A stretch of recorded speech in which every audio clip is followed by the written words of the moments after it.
Heather. Welcome to the Complete Streets Commission's October 11th regular commission meeting. This is a hybrid meeting with commission members, city staff, and members of the public participating in accordance with public health guidelines. I would like to introduce Complete Streets Commission members and city staff present. I'm Chair Jackie Sebrian. Commissioners present include Brian Altman, Katie Baruzzi, Sally Cole, Lizbeth King, and Ross Silverstein. City staff present include Kevin Chen, Matthew Hugh, Hugh Louch, and Nicholas Yee. Matthew, would you please provide instructions to the commission and members of the public on how the meeting will proceed? Yes, thank you, Chair Sebrian and members of the Complete Streets Commission. Welcome everyone to the October 11th Complete Streets Commission meeting, and thank you for attending. For members of the public who wish to provide public comment for any item on tonight's agenda, after the chair calls for public comment on that item, virtual attendees on Zoom may engage the raised hand feature, or if you're calling in from a landline or cell phone, press *9 to raise your virtual hand. If you are participating in person, please wait for the chair to call your name. You can then step up to the podium to make your comment. That concludes the instructions, and I return the meeting to the chair. Thank you. Thank you, Matthew. Under reports and announcements, city staff and commission members may communicate general information of interest regarding matters within the jurisdiction of the commission. No commission discussion or action can occur on any of the presented items. Kevin, do we have any reports and announcements? Yes, I do. Thank you, Madam Chair. You can just give me a second here while I gather myself. Great, excellent. Okay, so a few minor actions that have taken place. So I just wanted to kind of quickly update the commission on. First and foremost, congratulations to the commission here. We got our CSC work plan approved by the city council. So yay, great effort. Of course, that means now we have to hunker down and actually do the work. Also with the, as some of you know, the 660 Robo Avenue, that was the driveway no parking zone request that have received a bit of attention for the last few months or so. The city council upheld the appeal for that item. So what that means is that basically kind of it was just, the staff will be going back to the table, coming up to hopefully come up with a set of strategies, procedures that will ultimately come back to the CSC and present that. Ideally, what we can come back with is a set of process on how to treat those future requests that are on similar streets. So definitely want to stay tuned for that one. Also, for some of you that might be interested in knowing kind of the Ryan's Lane closure, the city council did adopt a resolution essentially to temporarily continue the closure of Ryan's Lane while there's a building next door that's under construction. So there is currently a sunset time for that temporary closure, which is, I believe, until March. And then at that point, the city council will come back and review and make a final decision at that time.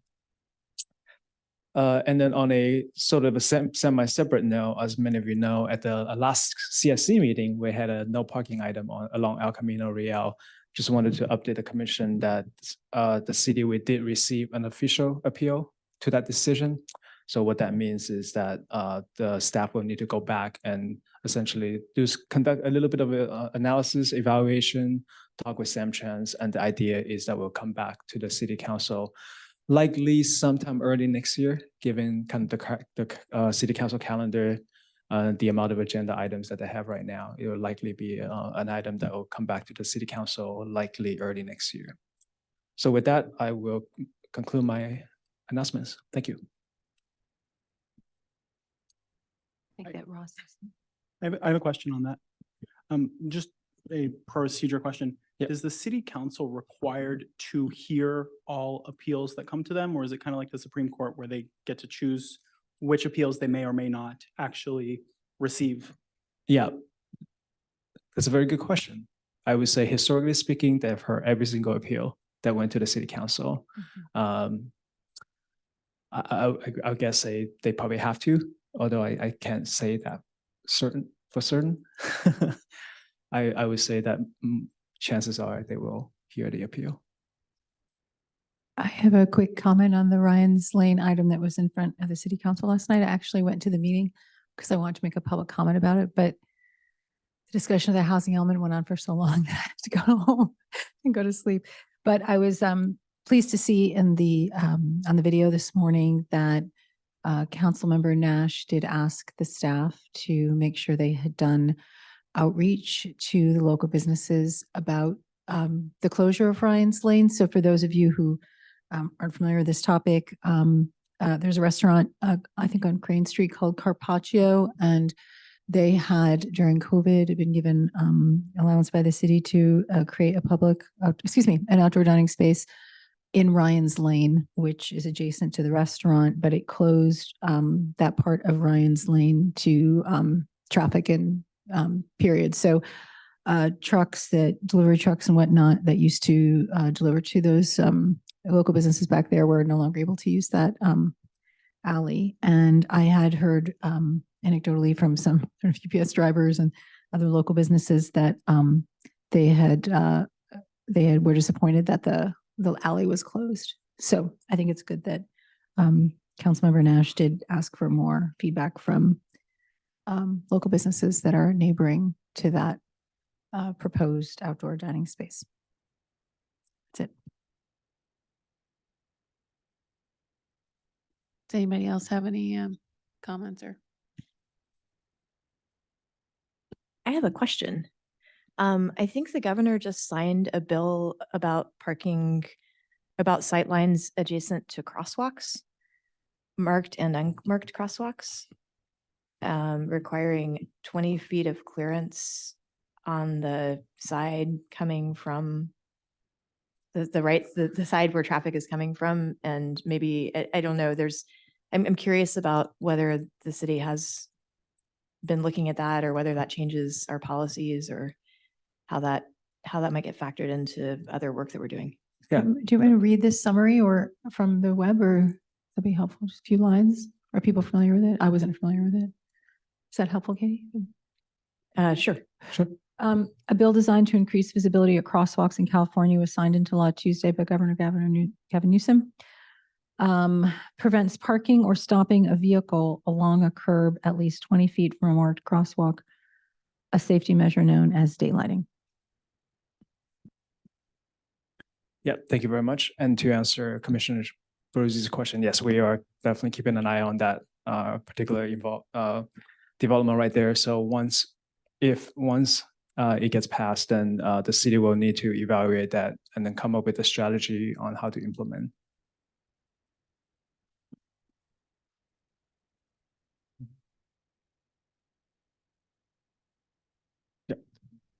All right, thank you. Mhm. Under public comment, members of the public may address the Complete Streets Commission on any subject not listed on the agenda. Each speaker may address the commission once under public comment for a limit of 3 minutes. You are not required to provide your name or city of residence, but it is helpful.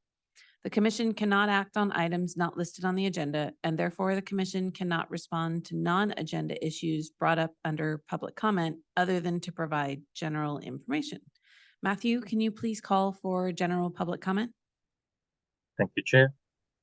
For virtual attendees who wish to provide public comment, you may engage the raised hand feature, or if you're calling in from a landline or cell phone, press *9 to raise your virtual hand.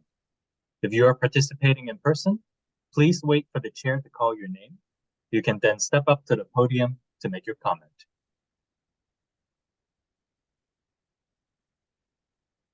Seeing no virtually raised hands, I return the meeting to the chair. Thank you. Thank you, Matthew. Under regular business, the commission considers recommendations from city staff on policy matters or administrative actions that require commission approval. The first regular business item tonight is to accept the Complete Streets Commission minutes for September 13th, 2023. Any clarification from the commission before I take public comment? Yes, I had suggested a few tweaks to the description, suggested to Kevin, a few tweaks to the description of the discussion that we had around the relocation of the bus stop to be closer to the corner of Santa Cruz and El Camino. Currently, the description, and my intent was to reflect as closely as possible the sort of myriad and varied things we talked about because it was a long conversation. So it currently reads, the commission discussed parking impacts, comma. I suggested to change that to parking and business impacts. And moving on, safety and visibility concerns, comma, alternative bus stop locations, comma. And then it said supportive data, comma. I didn't really know what supportive data was, so I suggested it be changed to speed and reliability data obviously around the transit system. And the last change I proposed is it says, one of the matters we discussed was transit service population and demographic. And I asked it be changed to transit service population size and demographic, because I know during the discussion, we were trying to get at the size in terms of the conversation around trade-offs. So in short, my changes were to add parking and business impacts, change supportive data to speed and reliability data, and change transit service population and demographic to transit service population size and demographic. That was my proposal. Quick comment on that. I think those are good changes. The one thing I remember talking about that probably fell into the category of supportive data that's not something you mentioned was the parking data. I think we were talking about, are those cars that park there all day? Are they customer cars? And what's the parking utilization look like, and what's the parking turnover look like? And so that might need to be, if we're going to go more granular, we should add that. Well, we could change it from supportive data to parking utilization data and Yeah, I would say just, yeah. we can just continue with, speed, reliability, and Oh, yeah, there we parking go. utilization data. So essentially kind of yeah. list them out. Yeah, Thank you. that makes sense. Thank you. Okay, so if I may kind of use that as a motion from Vice Chair Ko, and then a second from Commissioner Baruzzi. And then if that's the case, we do have a motion and a second on the table with the recommended edits. And for those that would like to vote yes to those edits, if you can please raise your hand. Awesome. That would be unanimous votes. Thank you.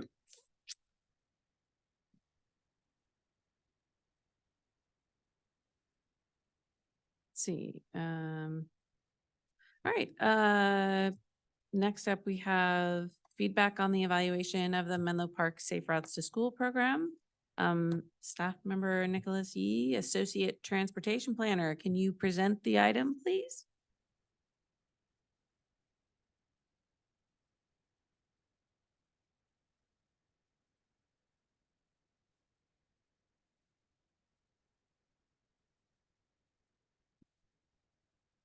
Oh, can you hear me? Okay.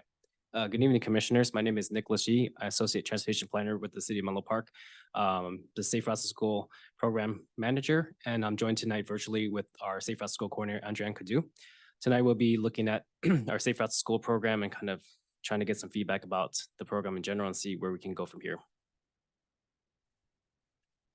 So tonight, we'll be looking at some of the background of the program, some of the program highlights, and some of the feedback we received and next steps.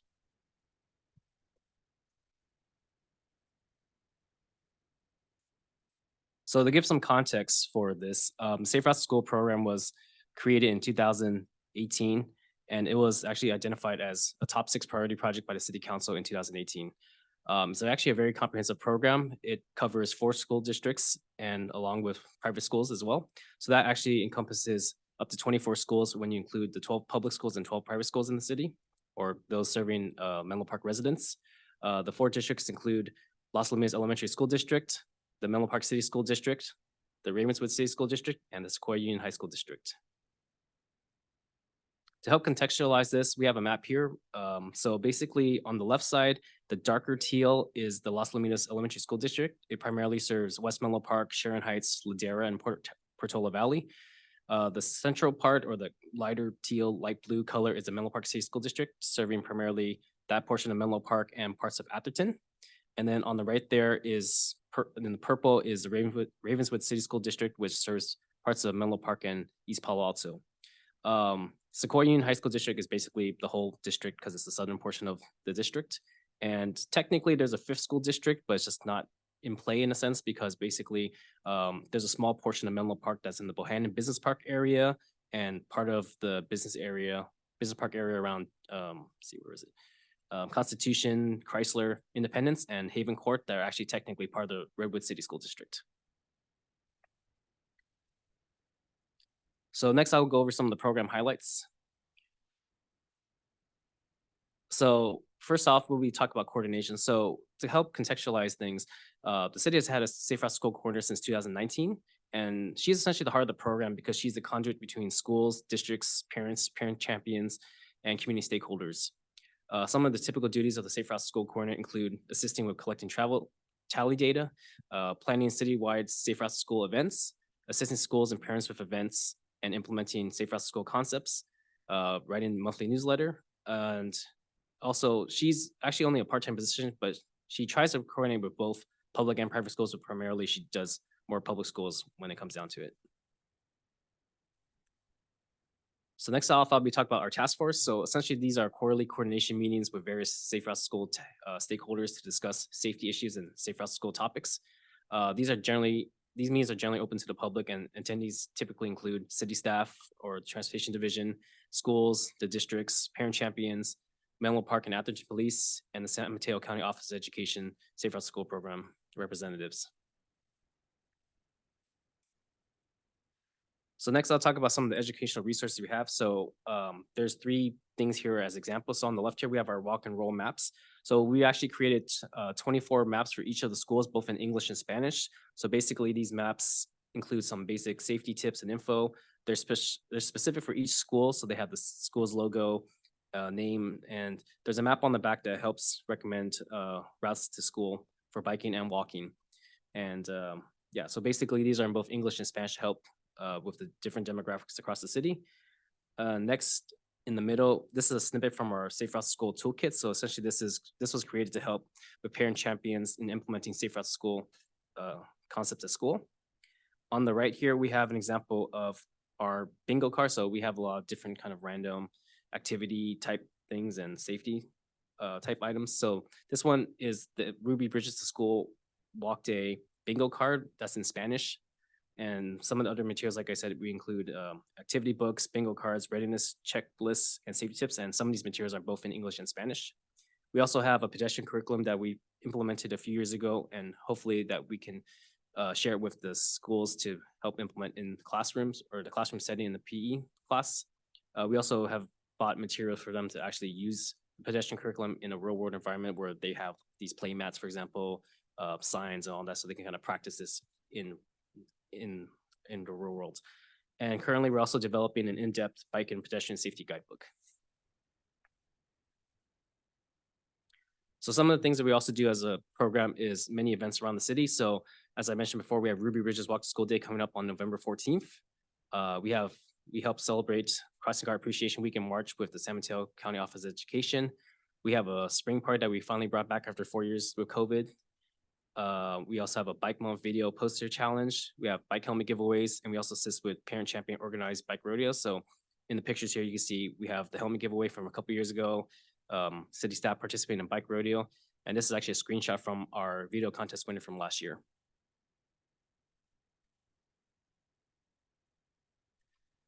And then the next one is, how do we build community? So for example, we've worked with the Laurel School Upper Campus in its San Mateo County Office of Education Fellowship in 2023 to help increase biking and walking to school. So some of the things that we help work with them is to try to increase biking and walking mode share to the school. So some of the project highlights included rewarding good bike behavior, bike buses, and stickers to build community support. So big shout out to all the Laurel School parent champions that helped really drive this initiative forward. So they were out there handing out giveaways to kids and rewarding good bike behavior. And as you see in this fourth or third picture, they organized the bike bus in May of 2023. And then, like I mentioned before, the sticker is actually something that came out of the program. Hopefully can implement citywide, where we actually went out to business and asked them to be supporters of the program, where kids could see these stickers in the window and know that it's a safe spot to, make a phone call, ask for help, things like that. So next we'll talk about some of the feedback we received in the program and next steps. So some of the stakeholder feedback that we received was conducted through a school administrator and stakeholder survey in spring 2023. And some of the common themes and responses that came out of it included schools needing more staff or parent volunteers to help support safe routes to school activities. There's a desire for more safe routes to school activities in general. Some of the barriers include sustaining parent support and engagement and training more parents and volunteers, especially as some of the kids age out and the parents move on to different schools. There's a lot of good feedback for the Safe Routes to School coordinator. They really praised her for helping build volunteer capacity and supporting Safe Routes to School activities. But there is also a desire for more support from the coordinator, especially more tailored support at the schools. So some of the challenges of the program include the following. So some of the hours for the Safe Routes to School coordinator will decrease over time as the program costs are increasing every year. And one of the challenges, though I'll say the big challenges compared to different Safe Routes to School programs on the peninsula, is that we have coordination amongst 4 different districts and up to 24 schools, which is difficult for a part-time coordinator. And some of the other challenges of the program include sustaining parent champion support at schools as the parents and children are leaving for the next schools. So tonight we're looking for some direction from the commission. So like I mentioned before, the program is 5 years old now, so we're at a crossroads of sorts. So over the years, we've helped really build a good foundation for the program, such as, the relationships with schools, districts, parents, and stakeholders. We've developed a lot of educational resources for the schools to have and the parents to have to help implement Safe Routes to School activities. So some of the questions we have tonight are, how can the program best support and empower the Safe Routes to School community? And what areas are the most important for future expansion if budget were available? So some of the things we listed as possible recommendations include a walking school bus and bike bus program, which we don't currently have as a formal program, but we've tried to start with that by participating with Upper Laurel's program and also participating in Oak Knoll's bike bus. Develop a bike safety curriculum, which we don't have, which would be kind of a partner or tandem to the PED safety curriculum. Increasing volunteer networks, which mentioned before in that survey that they need a lot more support at schools for the programs. Increasing the Safe Routes to School coordinator staff hours, sponsoring mobile bike repair services. So that would essentially be bringing a mobile van to help fix bikes at schools or wherever they're brought out to, or even subsidizing fees for bike skill classes such as Wheel Kids. So if we can't offer bike rodeos, maybe we can offer subsidized fees to help participate in these private programs. And that's it for the presentation. Any questions? Okay. Nick, I'm sorry, where is the coordinator? Virtual.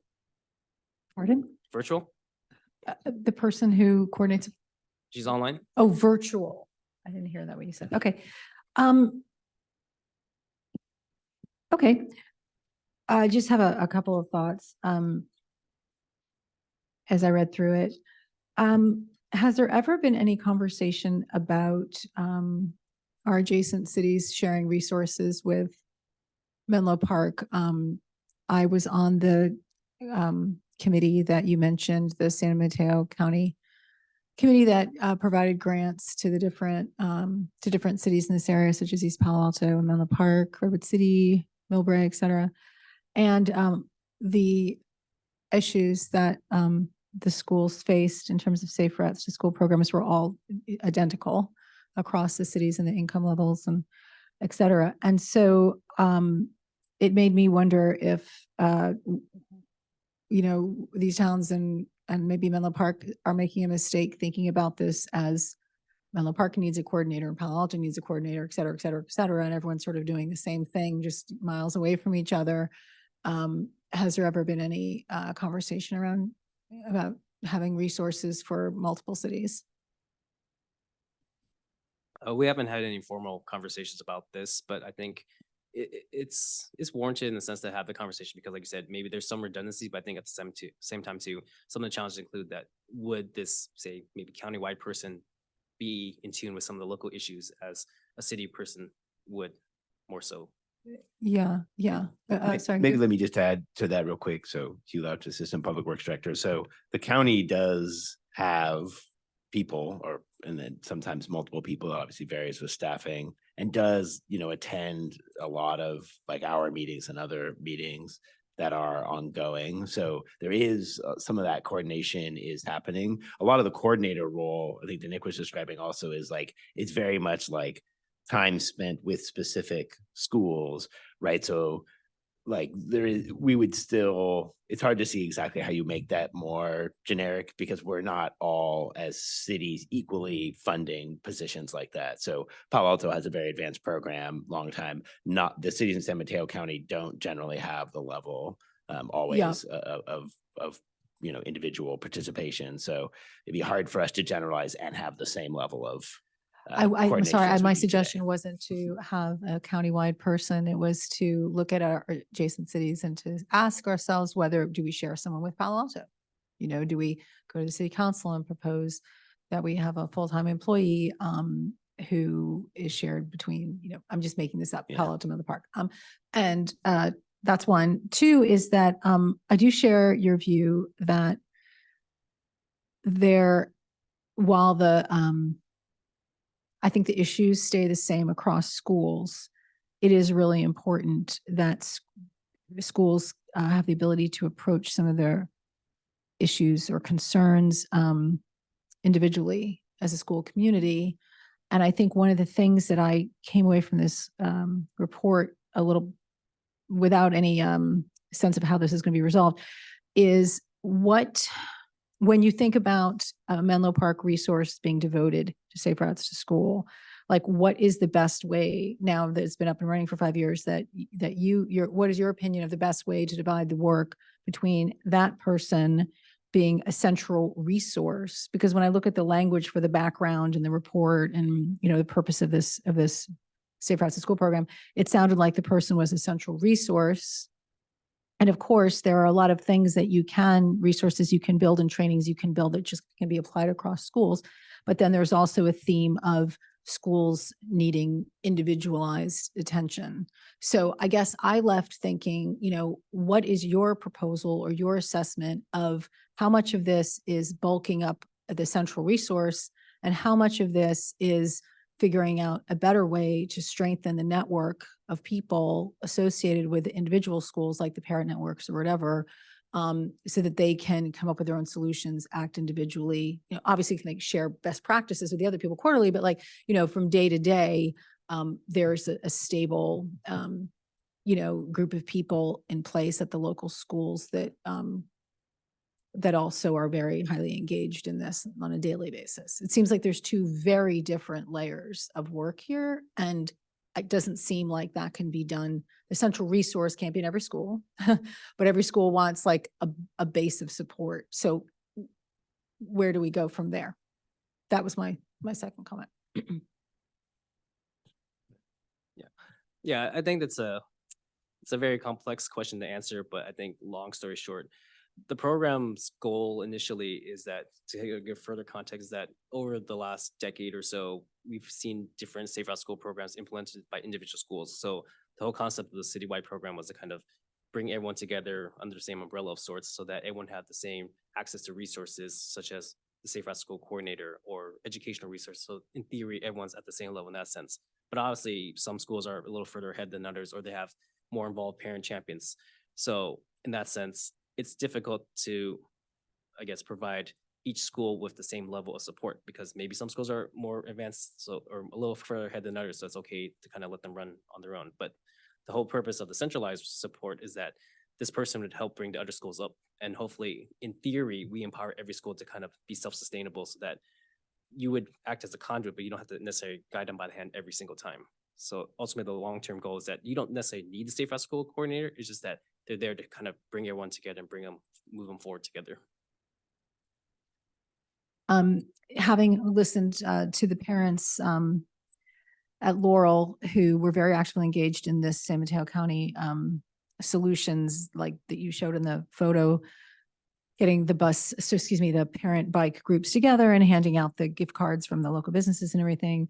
I think those local parents can be instrumental in understanding, obviously, their audience, understand the sort of the character of that school, kind of the people who the kids listen to, things like, let's say you were at a school where Halloween was like an absolutely huge thing, then maybe you do something around that. People understanding how the school works and I think are really critical to it. But I don't know, it seems that there could be, maybe one of our action items going forward is there could be more work to be done to understand how to see that support in a sustainable way among schools. I mean, sometimes I think we think it's all about money and there's clearly need budgets for, schools to organize engagement events and whatnot, but sometimes it's about recognition. And if we worked with the schools and the districts to maybe establish a program where, a particular teacher or staff member, actually has an additional title around Safe Routes to School, manager and, presents to the board every year.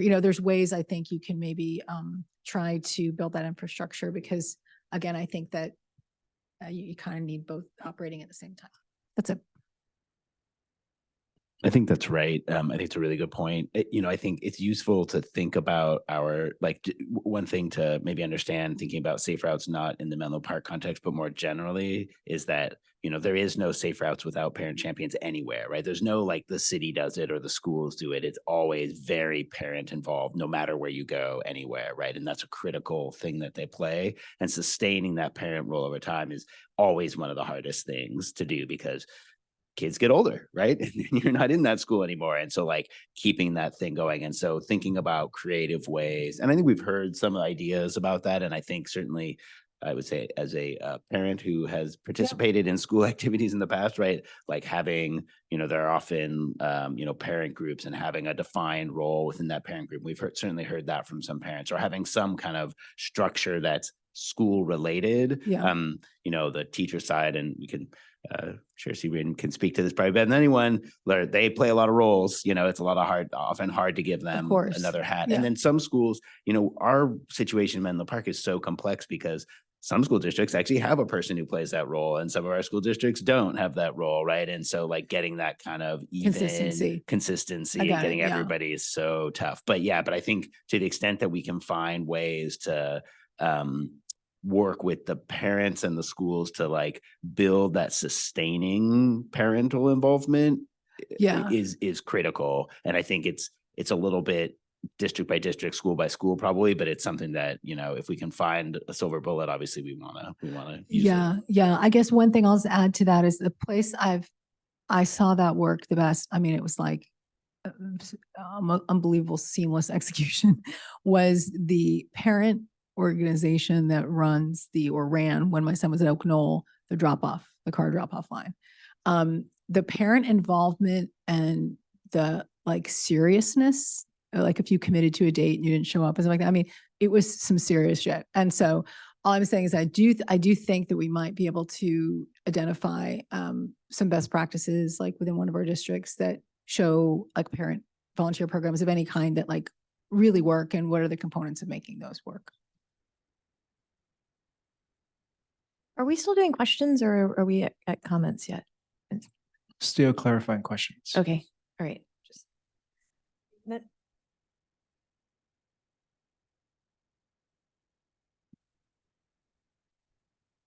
I have two questions.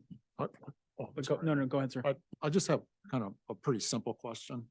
Are the routes to school safer, less safe over the last 3 or 4 years?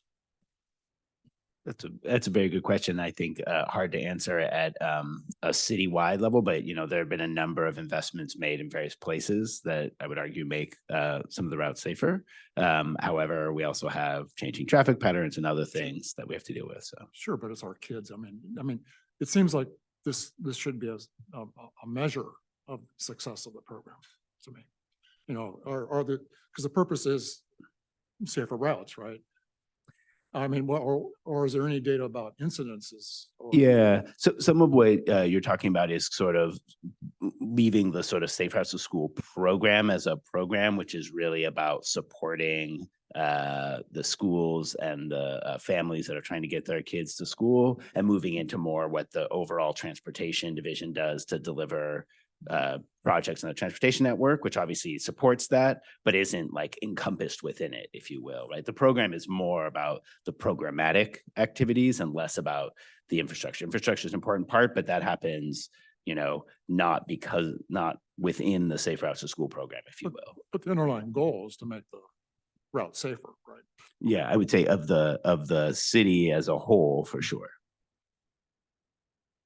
I just had a follow-up question on Brian's.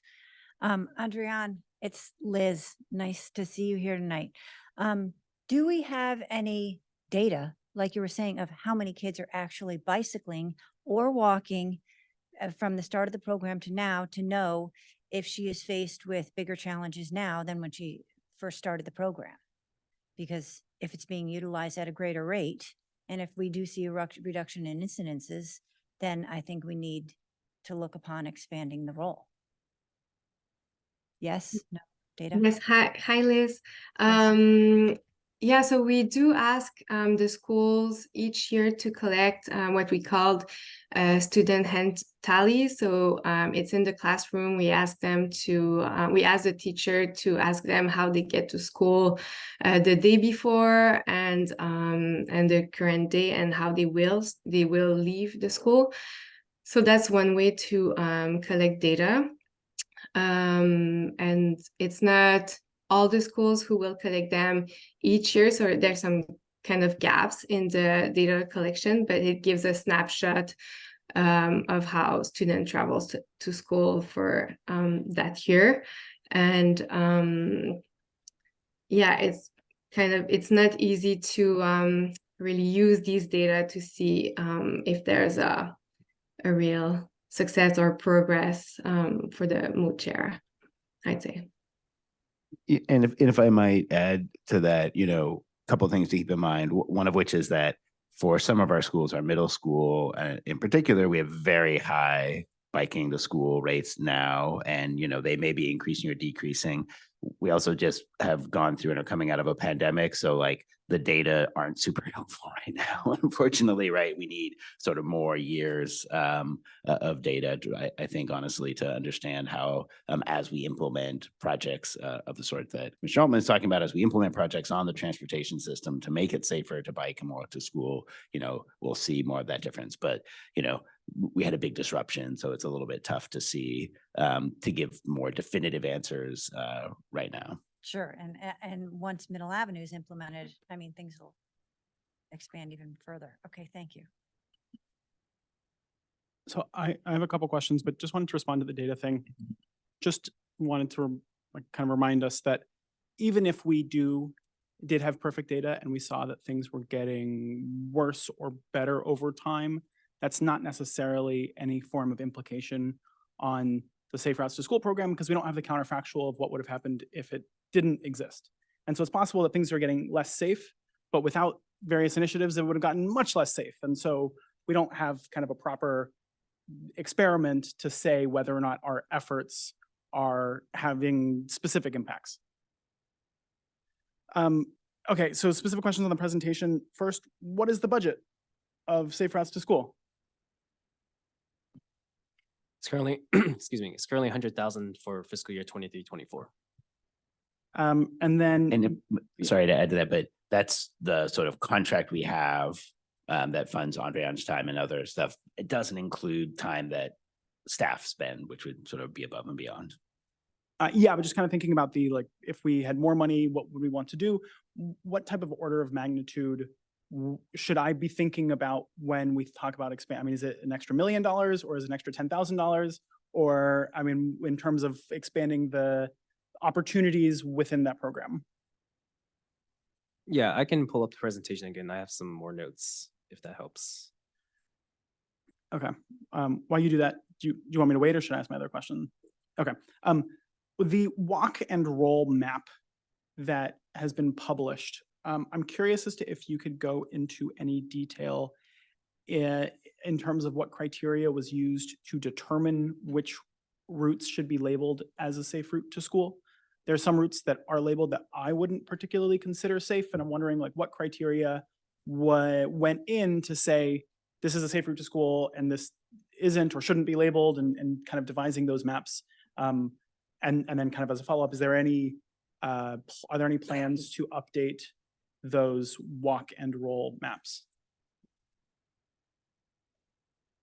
Yeah, so I can't remember exactly all the details that went into development. Maybe Andrea knows a little more, but basically our consultant looked at different roadways and what looks safe and speed limits, things like that, collision data to try to understand which were the best recommended routes. They're not always necessarily the most.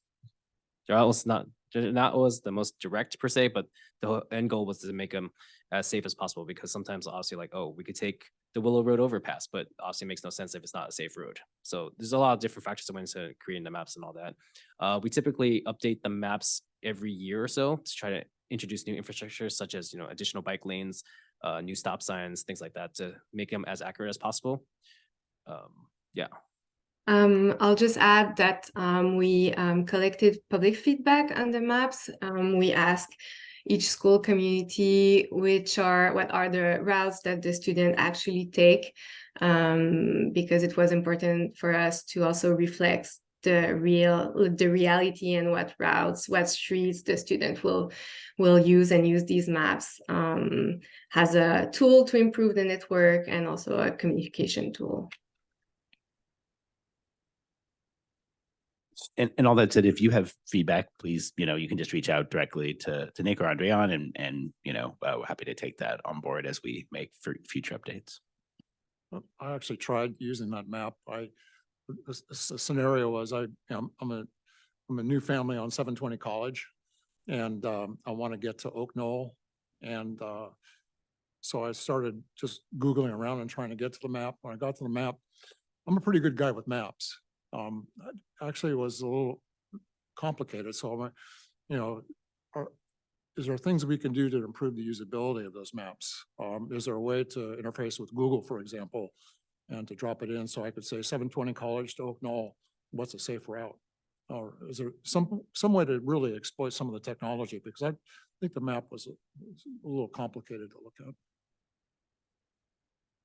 Yeah, that's something we can potentially look into. Again, I would say that's something where, I don't know, and Andrea may be aware of other schools or have colleagues who are aware of other schools or districts across the country who are maybe trying to do that. And if there's something we can leverage that makes it easier, if we're trying to figure out how to create that, then that does divert resources from somewhere else in the program at this time. For sure, but maybe just, are people actually clicking on the map? Just simple click counts. I saw the link in Google Analytics on the main page. I tried to get to the analytics, but it doesn't look like that was available to the public. But just maybe clicks just to see if people are using it.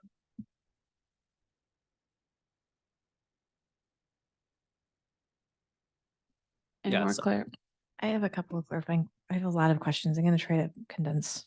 I think if it's okay, I think there was a question that Commissioner Silverstein asked that we sorry. skipped over, and then have brought up the presentation. We'll come back to that if that's okay. Oh, Yeah. okay. Sorry, Commissioner Baruzzi.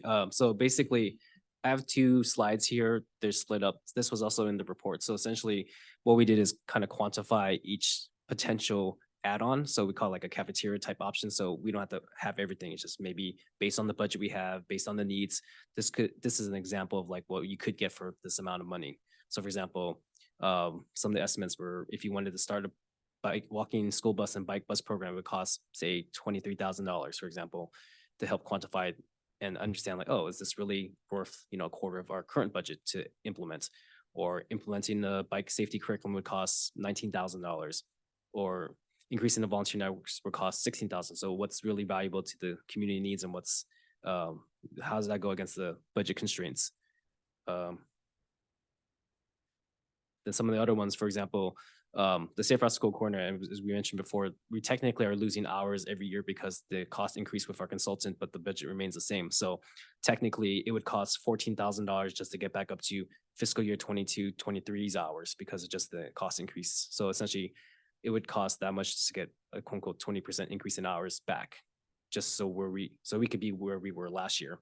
And then some of the other things, like I said, mentioned before, were the mobile bike repair services, which would cost $1,750 per event, or a 4-hour course with Will Kids, for example, costs $165. So you could either say subsidize it all, maybe half, whatever the budget allows. So maybe that would be an option for those families who couldn't afford these programs necessarily.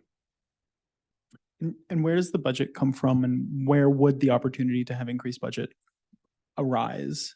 Is that city council? Yeah, essentially, this is part of the annual budget process. The budget right now comes out of the general fund, so it competes essentially with other general fund items. Can I ask a couple of questions? Okay. On the budget, have we considered asking Atherton to contribute, since we're talking about a school district that pulls a lot of kids from Atherton? Is that like a crazy question to do cost sharing with another municipality, or is that a thing? Is that a thing? We do cost sharing on a variety of different projects with a variety of city, county, others, where they are kind of shared services. It's certainly something that, can always have a discussion about. I don't know that for this type of kind of general programming that we've had that kind of conversation in the past, but it's something we can look into. I mean, getting a contribution that's even would cover 10 or 15% of the time of Andrean, that could be like a useful thing for us. I had sort of a bigger theoretical question that I wanted to ask. And I asked some questions earlier today, so I don't want to go over all of those again. It was but one of them that I keep thinking about is the variable level of engagement of different schools, and whether or not, it must be tempting or easier to engage with the schools that have a high level of engagement. But I wonder if those are the places that need the most attention.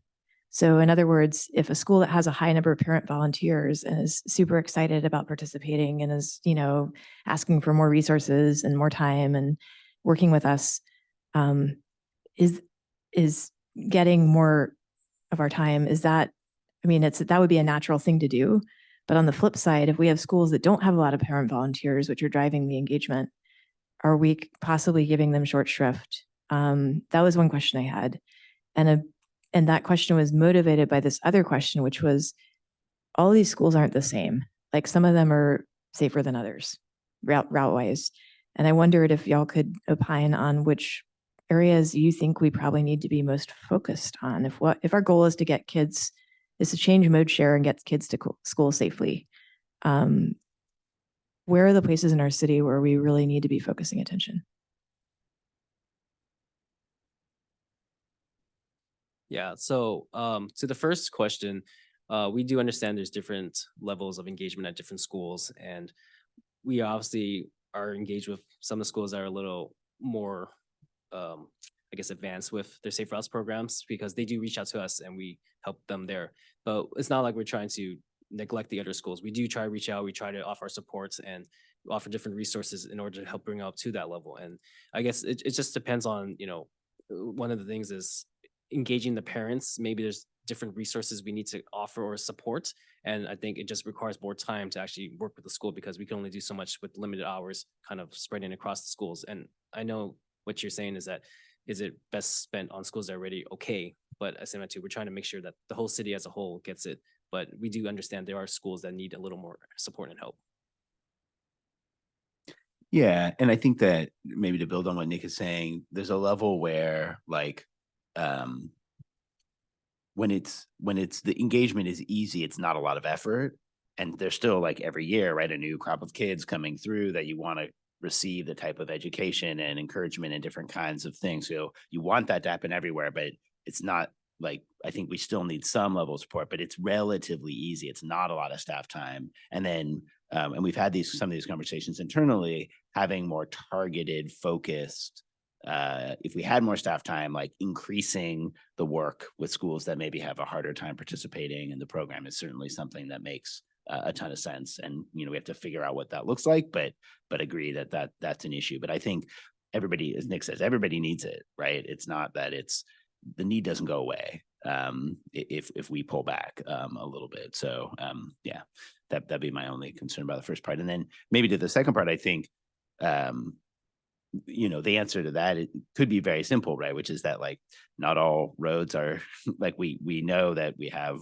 some parts of our city where the streets are less safe or more challenging to cross or one thing and another. And those are certainly the areas that from a infrastructure investment standpoint, I think we need to be focusing our efforts. And, you know, this is where we bring up the Vision Zero Action Plan and stuff like that, right? And that can certainly guide where we do that. And I'll just note, and again, maybe relative to the question Commissioner Altman asked earlier, you know, we do have as a sort of emphasis area within the overall Vision Zero Action Plan, a kind of school. It was sort of initially focused as a school zone, and we've been kind of starting to rethink of it as more the sort of access zone or access routes, and like where do we need and where do those overlap with where we have, you know, higher collision corridors or, you know, types of infrastructure that are particularly challenging, so that we can start to work on making those routes more complete. I mean, we already do, but like to make it more formal, you know, strategy, if you will. I would say it's very much in our heads, but,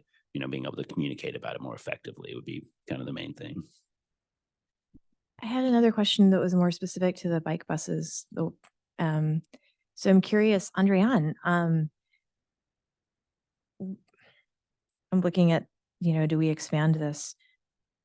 I think what it looks like is you prepared them, you ran a demo project with them, and are they still going? Is it the kind of thing where you train the trainer, so to speak, and then it persists? Or is it the kind of thing where we spend, you know, $10,000 getting a bike bus going, and then it happens that one time? And I'm wondering, you know, as we're thinking about things to ask for more resources on, that's one that seems like it could hold tremendous promise, but I would want to know if it requires a lot of handholding, or if, you know, what's been your experience so far? Yeah, that's a good question. So there's different ways to start the biking school bus. From the two experience we know of in Oak Knoll and Laurel Upper, they are doing it already very differently. How we can help to start it and implement it is obviously with recruiting volunteers, providing like materials like high visibility vests, or even maps with meeting point or stops where the school bus can stop. And then I think it depends again of the sensibility of each school community, like the routes the students take. Do the families feel that they need an adult with the group every morning, every afternoon for the whole school year, or at some point can the bike bus can be more organic in his operation? That's what is happening in Laurel Upper, for example. So during the school year, they start the chaperones, the volunteers, the adults, they do the whole route with the students, with the group, and then with the year and the student being more familiar with the route, they let them be more independent, or let the students take more lead. So there's a very different way to do it. And can I add one thing there? Just like I think what your prior question actually is relevant, where it's like Oak Knoll, they kind of have an established program, right? And so they don't need a lot of resources. It seems to have sustained over multiple, or, you know, or at least one particular group over multiple generations, if you will. And so like we can invest our resources in building up those programs elsewhere. So do we have a sense? I think I asked this question before and I didn't quite get an answer, and maybe there just isn't an answer. But is there a school or a couple of schools in our city right now where you feel like we're doing really well. We've either from the beginning to now, we've seen tremendous progress, or they were always doing well. Like the Oak Knoll Bike Bus, being a micro example. And are there schools where it's just been really difficult to get traction? That's what I'm really super curious about. Yeah, I'd say historically, and it kind of stems from all the schools that had programs in the past. It's typically a lot of schools in the Menlo Park City School District, such as Upper or Laurel School. Now they're split into two, Encino, Oak Knoll, and Hillview, obviously, because a lot of the parent champions that started at elementary schools graduating become the parent champions at the middle schools. Not to say that the other schools in Las Lomitas and Ravenswood School District aren't up there per se, but they have room for improvement. I think some of the challenges, especially in Belhaven or the Belhaven school, is that there's a language barrier. I think that's part of the issue there. It's kind of hard to engage with some of the parents because I think there's one, a language barrier, and then two, it's just a little hard to get them engaged in these activities that they're not really sure of because of the language barrier. And I think ironically though, Belhaven is actually one of the better schools infrastructure wise because there's more sidewalks on that side of the city. So it's not necessarily a school that you need to bike to as much as some of the other schools, but you can just walk there. So different challenges on different sides of the city. Conversely, some of the schools that have the better programs are actually the schools that don't have as much sidewalk infrastructure or bike lanes. But because of that, this is why we need to involve more parents and have the resources to actually overcome these challenges while the infrastructure is being developed over time. Is there any way you can align the resources and the calendars of some of the roadwork events with the school resources? I'm thinking specifically of the engagement of La Entrada and Los Lomitas and the county project that's going to happen right there on Santa Cruz. Because there's typically, on all the calls I've been on, there's very low engagement coming from La Entrada. And that's because it's so difficult for those kids to get to school, given the road hazards right there on Santa Cruz. So is there any way that we can think about resources and engagement along with a timeline and calendar of events that are coming up in terms of roadway improvements? You're talking about communicating to the schools when there's like an infrastructure project of some sort or another. Even just doing a deep dive into the schools when we know, hey, this is going to be complete on this timeline. So that can be our entree to really get a robust program going at these schools because Sure. those are those affected on the Right. roadway. So as the infrastructure comes on board, Exactly. right, this is the time to try to launch it. That's a great idea. Specifically to Mhm. schools that have lower engagement. Right. Yeah. That's a great Just, idea. just a quick comment on the Las Lomitas School District and Commissioner Baruzzi, to answer your question on who is doing what right. I do know that the Las Lomitas School District has, between their two elementary schools, 8 buses, and they bus between 50 and 60% of their kids to school every day. And their percentage of drivers is in the 30s as opposed to 50s or 60s or even higher in Menlo Park School District and Ravenswood as well.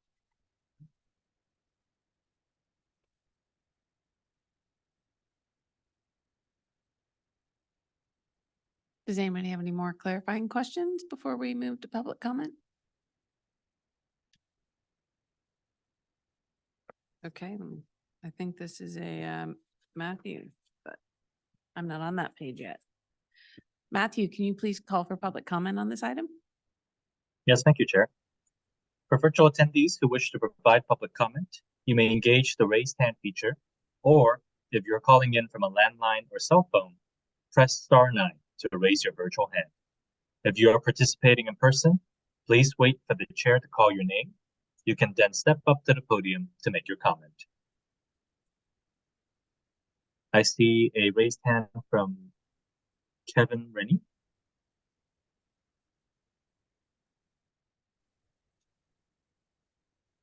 Hi, can you hear me? Yes. Okay.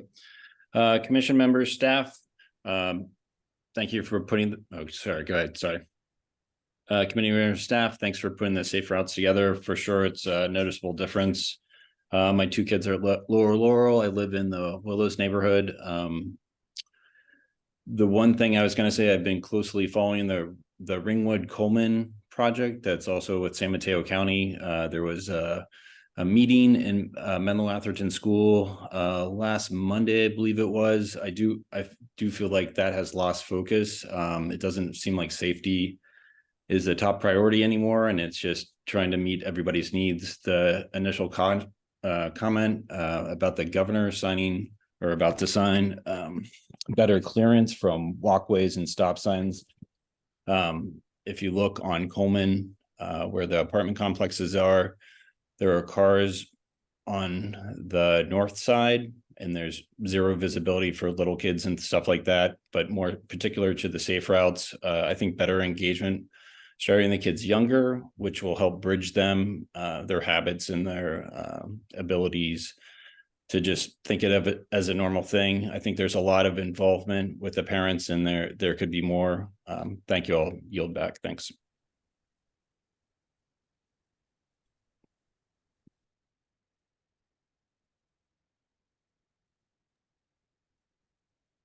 Seeing no other raised hands virtually, I return the meeting to the chair. Thank you. Thank you for the comments. So commission members, do we have any feedback?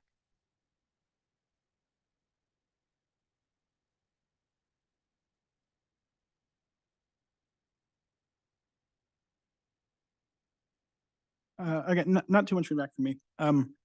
The two things is one, alluding to my previous question around the walk and roll maps. I would love to see from the Safe Routes to School Task Force a definition of what is considered to be a safe route to school. What does it consist of? How do we think about what makes a safe route? And then from there, we can figure out which routes to school are currently safe or moderately safe or not safe at all, as opposed to working backwards to say, well, this is the routes that kids are taking, and therefore we should publish those as safe routes to school. We could publish those as recommended routes to school, but safety should be a principled thing.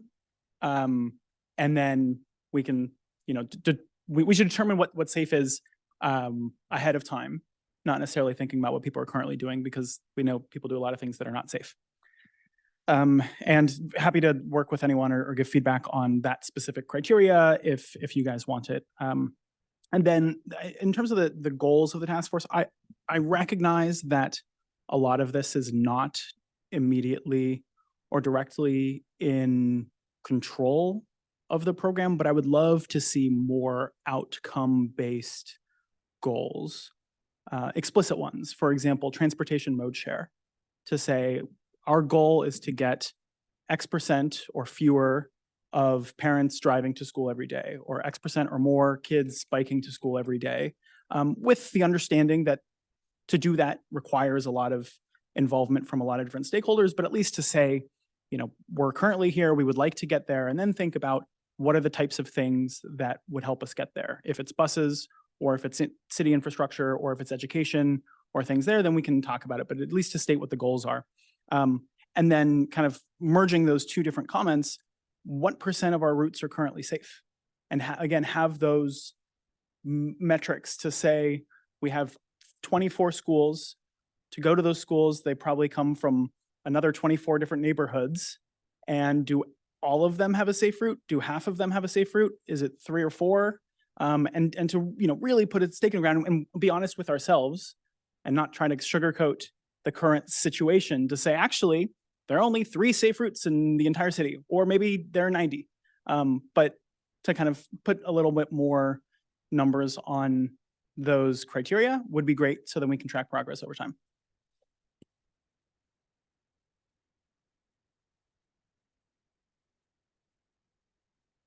I agree with that. I think, which is back to my quantitative observation, maybe having the task force itself come up with what they consider to be the success criteria and criteria also for a safe street, and then formalizing that a little bit. And it doesn't really matter if it's scientific or not, but just something as indicators.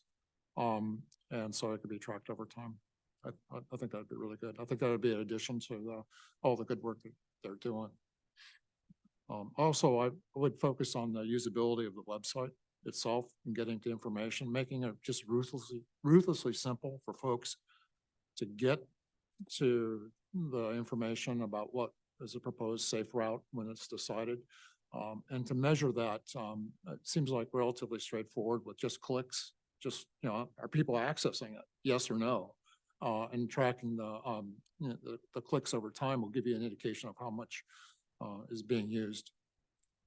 So just generally back to measurement, I think. Not scientific, but just indicators. I'll go next.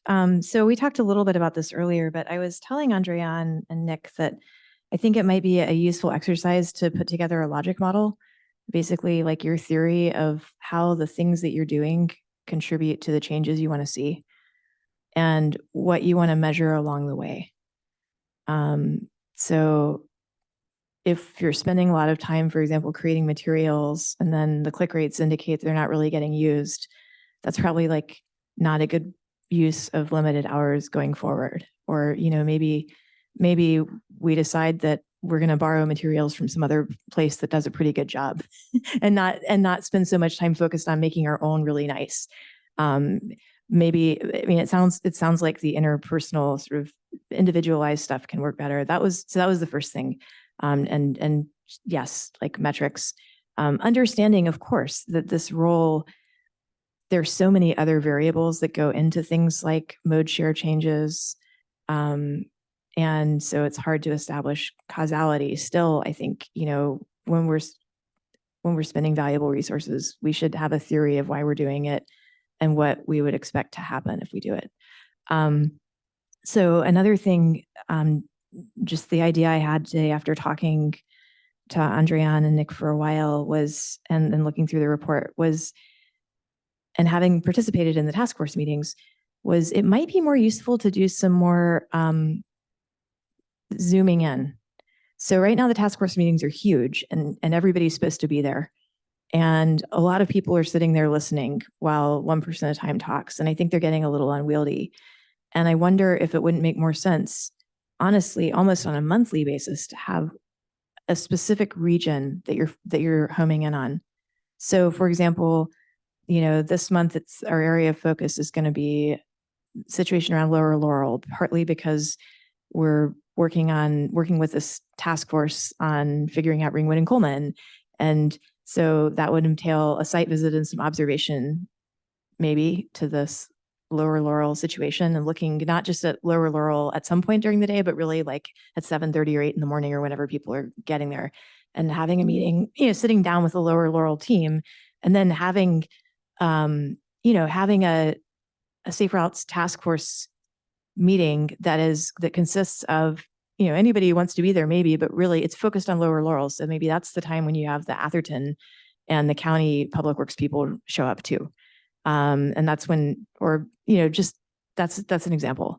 Piggybacking off of that, maybe you can't, one of these a month is probably too much, right? That's a really ambitious goal considering staff time, but maybe just thinking each year about, all right, let's pick 4 schools or 5 and see if we can get funding from CCAG or from the county or for somebody that to really do like a plan. Like, and different schools are going to have different issues. For some, the plan literally is the biggest need right here is to build parent engagement, or to figure out how to culturally engage with people for whom English is not the home language. And for others, it's going to be mostly an infrastructure challenge. And for others, it might be something else. But just figuring out how to do that kind of customized deep dive, I think seems like a great opportunity.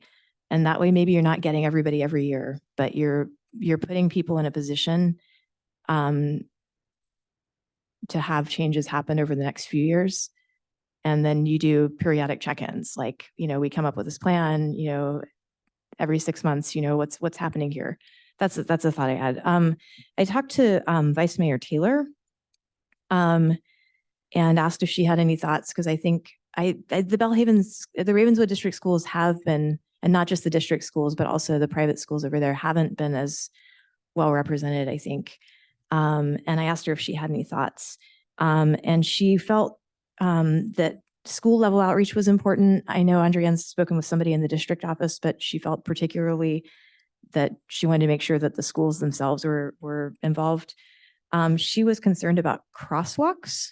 I'm sorry, crossing guards. I guess there'd been money from Meta to pay for crossing guards, but maybe there aren't any. And since so many kids do walk, that felt like something that she would like to see. And to piggyback off that, I just think one thing that Palo Alto has been doing is centralizing the management of their crossing guard program. And I wonder if that's something we should reconsider as we're looking at budgets. Does it need to be a school district budget thing? Because that feels separate and unequal, or could it be a city budget thing? I don't know. She also mentioned that she would really love to have somebody from the Safe Routes City program come and walk with the kids to school. And specifically, I think also there are a lot of kids that are crossing Willow Road, either to go to the middle school or to come from East Palo Alto to the Bellhaven Elementary School. She was also wondering about working with, I'm sure you're already doing this actually, Teresa Valdez Kelly at the county, and wondering about CCAG grant money. And those were the major ones. Oh, and then another idea I had was, I wonder if, and this is kind of a little bit of hardball, but I noticed that some schools just didn't bother to report their data. I mean, I think, is there a carrot we can offer? Like, we'll do this deep dive with you and we'll help provide cool things for you, or we'll, put you in a grant if you'll, but if we do this for you, then you're sort of contractually obligated to have somebody on your PTA or PTO be a regular representative, or have your vice principal check in with us, and to do the data collection every year. And if you need support doing the data collection, ask and we'll find volunteers to help. But like, the data seems really important, and it's a bummer not to have it from all the schools. And then finally, I do think parent volunteers are really important, and parents are also some of the busiest people right now. And so I hope that we can find ways to maybe engage other people whose kids are older, and members of the Safe Routes Subcommittee, et cetera. So broadening volunteers, because I know that y'all can't do it on your own. That's what I got. Oh, one more thing, actually. We have random signs around town that say this is a designated safe route to school. And I think safe is such a subjective term. And I'm really uncomfortable like saying something is like what's safe to somebody might not be safe to another person. And like, I was thinking when you were talking about all the streets in Allied Arts and in the Willows that don't have bike lanes, but they also have pretty low traffic. And so, somebody might say that's not a safe route because there's not a bike, but we're not going to put bike lanes on these roads that have like 1,000 vehicles a day. So I'm a little concerned about the terminology there.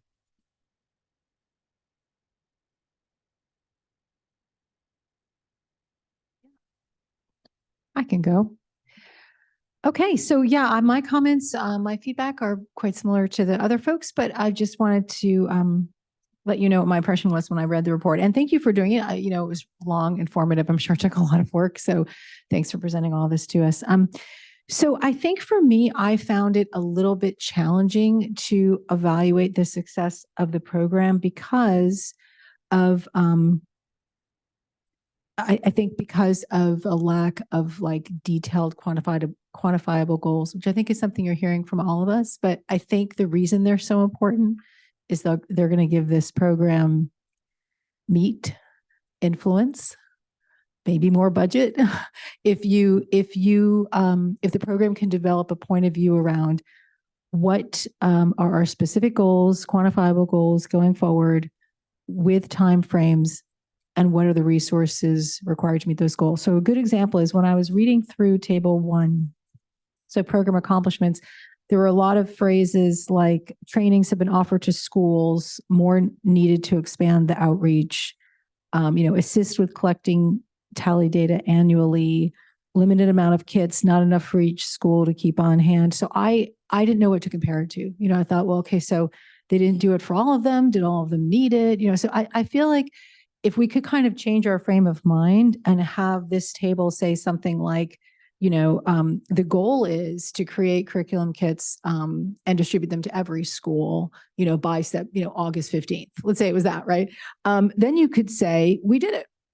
And those goals could be informed by talking to each school, as Katie and the others have suggested, and finding out like which are the things that really matter to you. Which of these things that we can offer you do you think would really lower, hit the overall goals of the program, which I assume are, increasing the number of people who bike and walk to the school, and then, maybe reducing accidents to zero. So if those are the two major goals, what by school do you need from us to accomplish those? What are the most effective in your school? Okay, great.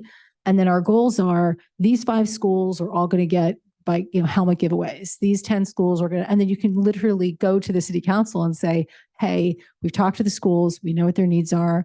We know what the most effective things we can do to get to those goals. And if we're going to get to them in this time frame, we're going to need to hire somebody. So I think that is sort of like sequential process of identifying more quantifiable goals informed by the data and the feedback, and then showing what it takes to get there. I think will really bolster the program and will make you more capable of, not more capable, but it will help you to get the resources you need. So that was my basic feedback about the report. I think one thing that puzzled me a little bit as well was sort of the relationship between the Complete Streets Commission and the work of Safe Routes. So clearly we have a committee, obviously, and those people attend the task force meetings. But there were a few times in the report where I thought, wow, that sounds like really good information the Complete Streets, Commission could benefit from hearing. So for example, right above table 3 where it says, we completed walk audits on all these schools. Common themes and recommendations from these walk audits include improved traffic calming measures, increased bicycle education, provide, safety rodeos, facilitate buses, everything. I personally think it would be helpful for the entire commission to hear the kind of, that's gold, that kind of parent feedback you're getting about what's working. Or even things around like different intersections that are continue to be problematic. I think that hopefully the staff is getting all that feedback, but I do think that would be useful for us. And so maybe there's, for me anyway, I have an appetite to look at that and ask whether there could be something built into the process where, maybe it's every year or twice a year, the Safe Routes School can just come and even if it's informal, it doesn't be a report, but just chat with us about the feedback they're hearing. I just think that's always helpful. That's it. Thank you.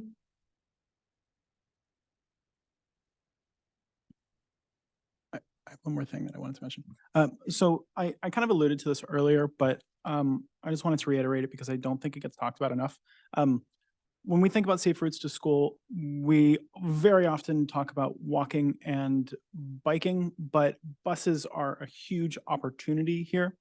And I found out from the Menlo Park City School District bus program that they currently bus about 340 students every day, which is 12.5% of the student body. Comparing that to Las Lomitas School District, where they bus between 50 and 60 and even potentially even more of that school district. If Menlo Park did that, it would be an extra 1,000 cars off the road every single day. It would decrease stress, lines, safety issues, and things like that. And I know that this task force doesn't explicitly control bus programs, but that is an awesome vector of opportunity that if you can explore the different bus programs of the different school districts and either advocate or encourage or show data and show best practices and kind of emphasize how that is an opportunity for certain districts to improve over other ones, then we solve a lot of problems in kind of one policy measure. Thank you. Oh, I'm so sorry. I'm sorry. I did have one more thing. Sorry, Chair Sebrin. In the survey, I felt that the survey had a lot of check all that apply. What are your challenges? Check all that apply. how can the coordinator help you? Check all that apply. But I think I think you probably need to push a bit more on some, when you're talking to schools to, or the people who are involved, to really ask them like to prioritize, what is their particular, get a little more granular around, what, in rank order, what's most helpful, or with the challenges, like, maybe even it's like, what degree was this to a challenge? Was it 5? Was it like a really, really bad challenge, or 1, not such a big deal? Because I think you might get better feedback that way. Thanks. So I have a couple of comments, but mostly I agree with so much of what's already been set up here tonight. I really like the idea of kind of thinking about what are our safe, like, what do we think constitutes a safe route? I can't tell you how many times I've ridden my bike down Middle and I look at the safe route to school sign and I look at the 30-mile-an-hour speed limit sign right by it. And before we put in bike lanes, I look at the no bike lanes and be like, it's an interesting safe route to school. Like, it just, to me, is an interesting message. And so I love the idea of kind of a next step goal to start deciding, like, what do we think those are and how many of our roads really meet that criteria, or are they just the safest route to school that we have? And so, like, that's important information. And I think being honest with ourselves about where we think, about where we really are, so that we can begin to make improvement. I would also say that safe routes to school are safe routes to work. Like, I'm going to a school because I happen to work there, but all of these changes make my ride safer. And so I think if we're only like looking at schools, we're kind of missing a giant piece of the people who benefit from it, like sort of the universal design for learning, right? If you make curb cuts, like, it benefits more than just the people you put the curb cuts in for. And so I think looking at the other people who benefit from this in terms of getting, finding sources for advocacy is just something I'd like to consider, because again, like, it dramatically increases the safety of my ride to work because I ride past so many schools. I would also say that I love the idea of more buses, and also for all the people who are concerned about all the speeding on the streets, everybody has to stop when the bus stops. So it has a nice advantage of slowing down cars during the peak commute time if we can put more buses out there picking kids up. So I'm supportive of that. One of the interesting pieces that comes up with the parent champions and volunteers, and why I love the idea of looking past our sort of current parent population, is it's true that sometimes we had like some great success with Morning Car Line when we got parent volunteers out there, but I've been pestering for us to bring that back because I thought it worked so well, but it turns out that, like, the parents didn't like it. And so they don't want to come back and do that for us anymore. And I will say, as somebody who asked to be moved from car line duty every day after work this year to reduce my stress level, it is the most stressful part of my day. So I think part of this issue of having parents take on these roles where they are like kind of actively interacting with other parents behaving poorly, it's challenging. Like, and so I think it's a big ask. I know that when we have volunteers just to do course monitoring for the 5K run, like, there are interactions with people on those things. And so I think it can be challenging. Lastly, to the crossing guard thing, I would really love to see the city take a more central role in that. And again, I'm going to say, like, there are so many common routes that we know to be kind of dangerous, that we know people aren't paying good attention at, and we know they're high conflict points. And it just seems like, is it the high school that's going to pay for it? Is it Nativity? That's like, there's a ton of schools in our town. And so I feel like there's so much like multi-jurisdictional who's responsible, that in the end, the city is the most logical point because we are so much of all these streets. So I would love to see the city take a stronger role in some really central crossing guard positions, just to help keep, because also the thing about crossing guards, they're great opportunities to remind bicycles to stop at stop signs and to like at least interfere as a moment as an adult with a kid who's riding their e-bike on a sidewalk on the wrong side of the road. And you're like, hey, dude, you need to be on the other side of the road. So I just think like having some opportunities to put people out there, even if it's only for key times, like when we first go back to school in September and when we first go back to school in January, because people forget. And so I just think like, I would love to see the city step in there. I get that that's next year's budget. Those are most of the things I had. I really appreciate the all of the data to pour through and how I've been to a couple of the Safe Routes meetings, the task force. It's during my workday, so I can't make it all the time, but it is an interesting way to sort of bring a lot of people together around a few ideas. I can see where it could go long. But I appreciate like having an agenda of what we're specifically covering. And it is a great thing to keep building off of because we have, in that 5 years, we've managed to like get a group of people together who expect to be talking about safe routes all across town. And so I think it started a good conversation and I would love to see it continue and expand into these other areas that everyone's brought up.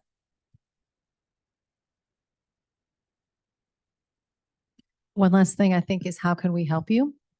I think as you're looking at this and thinking about going forward, like what is the role that the commission plays? Because given the scope of this problem, as you've pointed out in the report, I think you're feeling under-resourced. And if you do put together a set of goals and a set of specific goals that you want to accomplish, and the conclusion you draw is that you don't have enough resources, I would say, come to the commission and give us a trial. Come to the commission and present, hey, we did this goals. Here's the resources we think we need. We can give you some feedback, kick the tires a little bit, and maybe help you refine that for a city council presentation, or if in the, research and feedback you gather, you think, we really would strongly recommend that city council adds 20% more crossing guards in the city of Menlo Park. Come to us, we'll kind of look at your analysis, give you feedback, and then, come and support you at the city council meeting. So think about what we can do. I think we'd like to help. And I know we really think it's important. So we're not just here to critique, like we really can be a partner and help us understand how we can do that. Yeah, maybe I'll just say a couple of quick things. Thanks for all that. It's a lot of ideas, a lot of useful thoughts, lots of things I think that we can take back. I do want to be careful. I don't know that we are saying as staff that we think the program is under-resourced. We think the program is able to do a certain number of things. We definitely hear requests from schools to do more. I want to be clear, the focus of the program is on program delivery. And some of the things we heard tonight were reshape the program and do this much deeper level. That becomes a very different program, and that's not where the program was set up or the goals that the program has. And I worry a little bit about, like, I can tell you now that would be a much more substantial change, and it would be a lot of resources to figure out how to do that change. And so right now, the resources we have, I think, are kind of committed to the program delivery, and we'd have to get resources to think about if we were going to reshape the program in some fundamental way. So I want to be a little bit careful about that. I did also want to comment on the crossing guard thing. The crossing guard thing is very challenging. So not all the schools that the kids go to in Menlo Park are in Menlo Park, which folks noted earlier. If the city were responsible for crossing guards, we'd be into a very complex situation dealing with that. So that's not to say that the city couldn't potentially play a bigger role. That's something we can continue to have conversations about, but there isn't a simple, and this is the challenge that all of our safe routes work at. Like, you compare us to Palo Alto, one school district, right? All the schools, one school district that they're dealing with. And they have, they have more people on the city team as well doing it, but it's just a simple coordination, right? Like, they can get all those people together, right? They're all working in the boundaries are the same. And we have this weird, it can bring back up the map if you want to see it, but this weird sort of overlapping different things going on. And so it's just a challenge, but it means that the solutions aren't as simple for us as they are sometimes for others. But I think there are a lot of great ideas, a lot of stuff that we can do to think about how we we do this stuff. I think I do feel like some of those solutions went away. Maybe I didn't hear any of you talk about some of the more immediate kind of program delivery stuff, the sort of the bike buses and things like that. So much. So if there is any feedback on whether or not you think any of those are particularly valuable, because there is also a question of like how we use the resources that we do have. We have been using those resources in a variety of ways. Vice Chair Cole, you mentioned the walk audits. We have done walk audits through this program, and we can continue to do that. This year, we had kind of thought about shifting that to be more focused on the biking school bus idea a little bit, but there's sort of different kind of practical things that we can do with some of the resources that we have available. So if there are any other comments on those kinds of things, we're also happy to take those. But yeah, in the meantime, I think quite a bit for us to sort of think about and digest. Hugh, can you be more explicit on what you meant by changing the goals of the program and the type of the feedback that you heard that is kind of incompatible with the current setup of the program, and what types of things would be definitely out of scope? Well, I guess, I heard a couple, and maybe it was sort of me knitting together a couple different ideas, so it may not have intended from anyone, but, I think kind of trying to sort of step back and sort of redevelop program goals. The program does have goals, right? There's a lot of that stuff, and we can bring some of that up if that wasn't as clear. Rethink through, sorry to pick on you, Commissioner Bruzzi, but sort of if we're going to shift the program from a sort of like we are providing supporting resources to all the schools to we are leading a sort of organized effort to move around the city and do kind of targeted, focused, much more sort of school by school plan and work. So that's kind of what we used to do, and now we've moved into this model. So that's kind of going back to a different model. We'd have to figure out and think through what that looks like. And sitting here tonight, I don't know that, right, the way we're resourced supports that idea necessarily. I'm not saying it's a bad idea. I'm just saying, it's different. And so thinking through what that different thing looks like is some work for us potentially. So. I had a quick question, and that was, how are we interacting with Palo Alto? And are they very fluid in terms of offering their resources to us in terms of curriculum? Because I think that's a pretty chunky line item here in terms of allocation in the budget. And if we can lean on them, can you tell me about it? Yeah, we do lean. I mean, so different city, different county. There's a creek between us that we're not allowed to. No, I'm kidding. But they. So we have a really good relationship with their staff. We routine, and again, I would say generally in the Safe Routes community, like there was a comment earlier about, and I forget who asked about, like, can we reuse? We absolutely reuse stuff. So if like somebody's produced something that we think is valuable, we will reuse it. Now, there's some work to tailor it, organize it. And a lot of the work is not so much the like, what does the base curriculum look like, as much as it is like the organizing, the getting together, the delivering, right? The making it actually happen, as opposed to like writing a brand new curriculum from scratch and pretending that nothing exists. Like there's so many resources out there for stuff like that. So we do reuse those, and we use whichever ones kind of are available to sort of inform the work that we do. But there is still a lot of work then to get from having that to delivering it.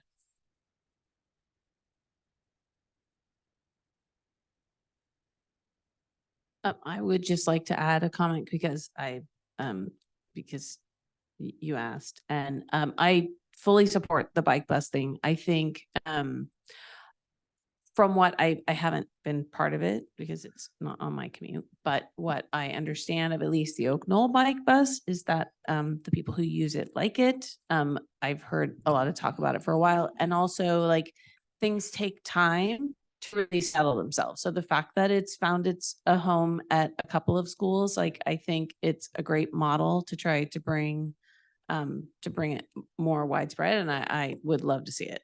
So totally support that. Just from what I heard, just to chime in on that, just from what I heard in the report out from Menlo Park, the Menlo Park project at Upper Laurel, San Mateo County, Meredith, I can't remember her last name, but Meredith, yeah. She said that that the bus project there had a couple of really positive effects. One is that it definitely got parents engaged, and they started to sort of like the engagement started to be like internally reinforcing, like, okay, your day is Tuesday, your day is Wednesday, and then they would communicate all the time and kind of keep to the commitment. And the other thing they said was that it actually helped develop leadership skills with the kids who were biking, because in the beginning, the parent would be the one leading the ride. And then over time, the parent would say, okay, today Jimmy or whatever, are going to lead the ride. So the kids started doing it, and they thought that was very positive as well. They also had a lot of really good feedback around what you talked about, which was the local businesses that were willing to say, yeah, I'll put a sticker in my window. And if and maybe like someone suggested, I think, to have like a bike repair kit in that place. But so if a biker comes by and needs help, like I'm here to help, and they thought that they were surprised that the local businesses were so excited about that and willing to engage in that. So that's I can feedback. give feedback on the specific items. So I love the bike bus idea in particular, because I think it's a sneaky way to train parents to train their kids to ride. And that's a big gap in our curriculum right now. A lot of parents I was having to explain to somebody on Nextdoor recently that you're actually not supposed to ride your bike facing traffic. So, there's a level of knowledge out there that we can improve on. And yeah, that one seems really important. Having been at bike rodeos at Hillview, I feel like it's a little bit late. And if we had to choose between training middle school kids and training late elementary kids, I would go elementary every time. I also, one of the things we used to do at Oak Knoll when we did Bike to School Day was we got Rainier from Menlo Velo, which is now defunct, to bring a work stand and tools, and my husband and a couple of other people who had facility would show up, and they would basically, any kid or parent who wanted their bike to be looked at would get their bike looked at. And it was astonishing and shocking how many people's brakes were disconnected. Not just tires are a little low, but active, where this fork is put on backwards kind of stuff. So I think that having them, especially now that Rainier is no longer there and we don't have our friendly local bike shop guy, I think having a walk and roll day, bike stand, bike station, and there are so many people with work stands in their garages right now, and so having getting parent volunteers to at least help with things like pumping tires and stuff would probably be useful too. But I like those two a lot. And I do think, the numbers are super clear. We have a third of a person. Palo Alto has 2. They're a population that's double our size. It seems like we should have a full-time dedicated staff person to this. It just seems important, especially given the complexity. Also, given that this is one of City Council's top 5 priorities.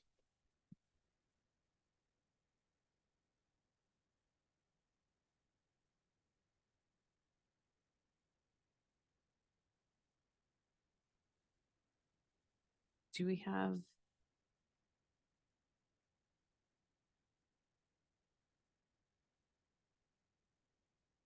Yeah, no, I think that's great. We appreciate all the feedback. And we will pour over that, and you'll see it.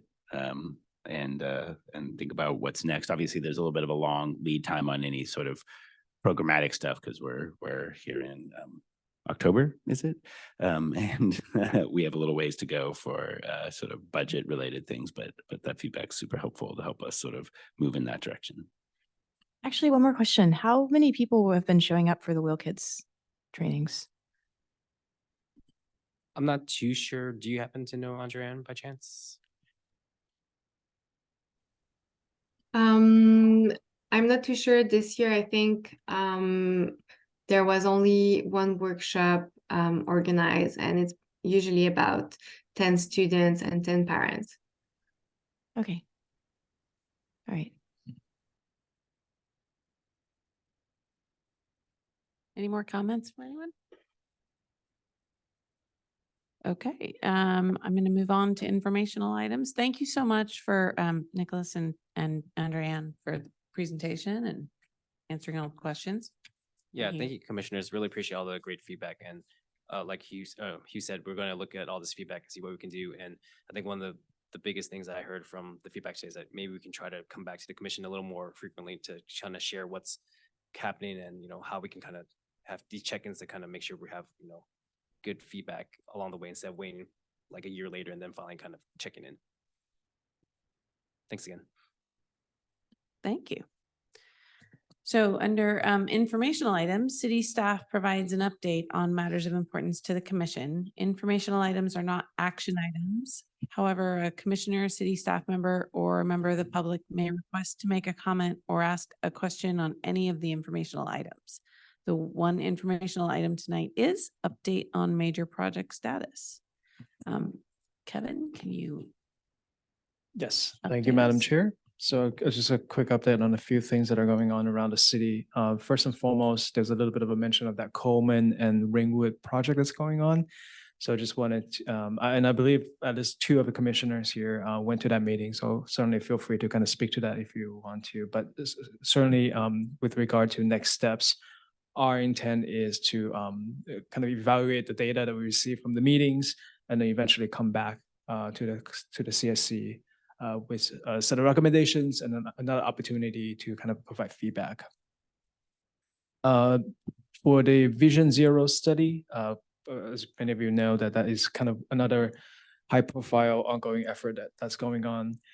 The sort of some of the next steps going moving forward. One is to develop a study session with the city council, and then as well as potentially another stakeholder public meeting sometime by the end of the year or so. So we're still working on the details, but certainly once we have them, be more than happy to share those with the commission as well. Sorry, I was a little confused on that. Mhm. Was this is about Vision Zero? Yes. And you said you thought they were going to go to the city council before the end of the year? Yeah, we have to wrap up the plan by the end of the year. So Mhm. it'll be going to count. It's going to be a real quick pace schedule coming up here. So we have, you'll be participating obviously in the end of the month. We have a stakeholder meeting that you've been active in. Yeah. And then we'll also be doing some outreach. We'll be going to council. We'll be doing a bunch of things kind of very quickly. So is just to clarify, so is the meeting with city council like you said study session? So this is what the analysis we've done, or these are the like recommendations we have? No, it'll be into recommendations. Recommendations, okay. Yeah. So we actually have an info item just for full disclosure going at the next meeting. That'll be kind of the stuff that the commission already saw, just so that they are aware Mhm. of the work that's happened to date, and then doing Okay. a study session Okay. pretty closely thereafter to talk about Okay. what the recommendations from the plan are, Okay, which thank you'll see in a couple weeks. Okay, great. And a couple other projects that are currently under construction that might be of interest to you. One obviously is the Middle Avenue. So as some of you might have noticed that there's a little bit of a striping work going on. This is the stretch of middle between El Camino and University. So we're still currently working through with the contractors to get cross some of the T's, dot some of the I's. So hopefully we can get that on the ground sooner rather than later. Belhaven traffic calming plan. That one's also under construction. Some of you might have noticed things that are going on along terminal. The staging, it's going a little slower than we had hoped, but I think we're making pretty good progress at this point. So the next set of locations that we're gonna make improvements on are on Ivy, followed by New Bridge, and then there's also gonna be some speed tables along Choco and New Bridge that will be subsequently be going in as well. So definitely a lot of things going on in Belhaven area. So we want to stay tuned for that as well. So Kevin, with that, are yep. any of the elements of the Belhaven traffic calming plan pilots, or is it all permanent improvements? It's all going to be permanent Okay. curb extensions. Yep. And then one of the other major improvement that will be going in, and we're currently working with Caltrans on, is the signal improvement at Willow and Newbridge. So there's some signal upgrade, equipment upgrade, as well as operational changes that we're hoping to achieve. So still working on coordinating with Caltrans on some of the logistics. But that would be one of the big ones for as part of that Bellhaven traffic calming plan.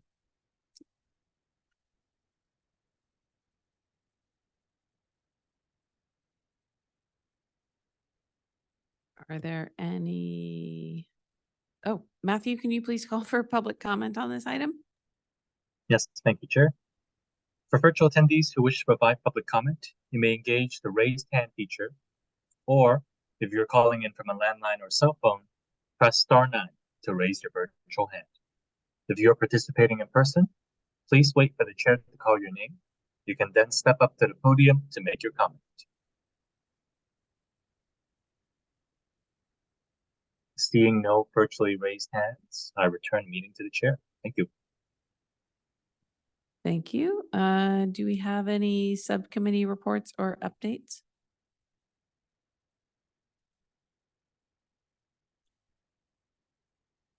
Okay, I believe we're done for the evening then. Thank you, everybody. Thank you. Have a good night.